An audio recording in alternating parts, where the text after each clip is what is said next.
Hi, I'm Kelley Cusmano, the Michigan Teacher of the Year for 2024-2025, and I am back today to talk about connecting and working with at-risk learners.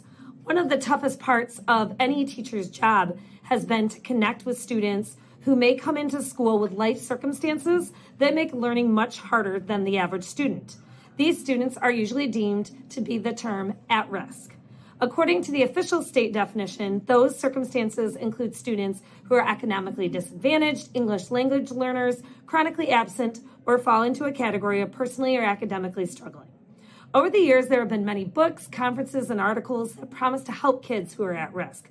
At the end of the day, however, helping students who are at risk is a multifaceted, painstaking process, and it requires a mindset shift on the part of the educator to make sure they are giving all students the best outcome possible.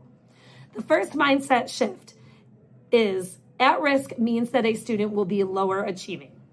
A misconception that many educators and administrators have is that an at-risk student automatically means that a student will be lower achieving academically. However, this perception is not always reality. Many times at-risk students are incredibly intelligent and simply need creative solutions and flexible learning plans in order to make academic progress. One example would be a former student of mine named Sophia. Sophia found out she was pregnant during the first semester of her senior year. Up until that point, Sophia was not an at-risk student. She was a high-achieving student who did well in all of her classes. Once she became pregnant, we worked with administration about the assignments she would have to complete in order to demonstrate mastery in each of her courses.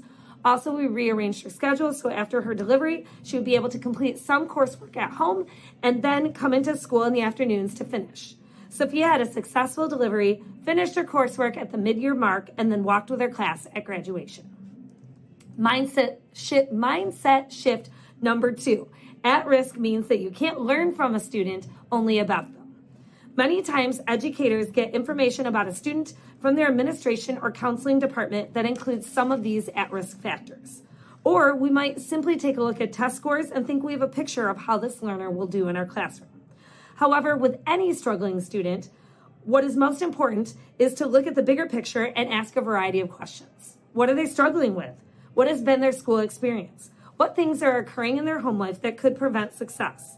It's really important for educators to have a personal conversation with any student that they feel could fall under the at-risk umbrella or someone in their family to learn about their personal qualities that could turn into academic or emotional strengths.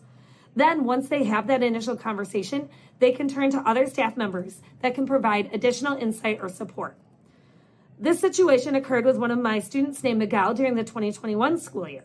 Miguel was a selective mute, so it was an enormous struggle to figure out how to assess his speaking and communication skills. After emails with Miguel and conversations with support staff, we realized that the technology that many students disengaged from, like Zoom classes, were a huge benefit to Miguel. I had a speech assignment that I gave to the entire class, and Miguel filmed his speech from the comfort of his home. His public speaking skills were amazing in that forum, and for the first time, I was able to hear the sound of his voice. Mindset shift number 3. Especially in a traditional classroom, there is no room for flexibility and innovation. This shift in thinking is the most important. Even if you have a specific structure in your class or content, there is room for creative thinking that can help struggling students. For example, if you have an English language learner that is struggling to understand the content, there are apps like Helperbird that can take directions or readings and translate them.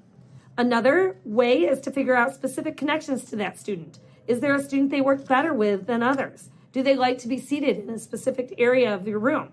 These are small changes that can forge connections with students that will last all school year. A final example of this from my own school experience is a student named Marlena. She struggled with coming to school on time due to her responsibility for her younger siblings. Her mom was a single parent and had to work early in the morning, so it was Marlena's job to walk her young siblings to school. I did several things to encourage Marlena's attendance since she was enrolled in my first hour. I talked to school leadership to see if there was a way her siblings could ride a bus to school. I didn't mark tardies when Marlena showed up to first hour, even if she was a few minutes late. And I kept a few snacks for her by her seat, which I put in the back of the classroom by the door because she usually didn't eat breakfast. All of these small steps are not what I typically do in my class, but they helped Marlena have a successful outcome.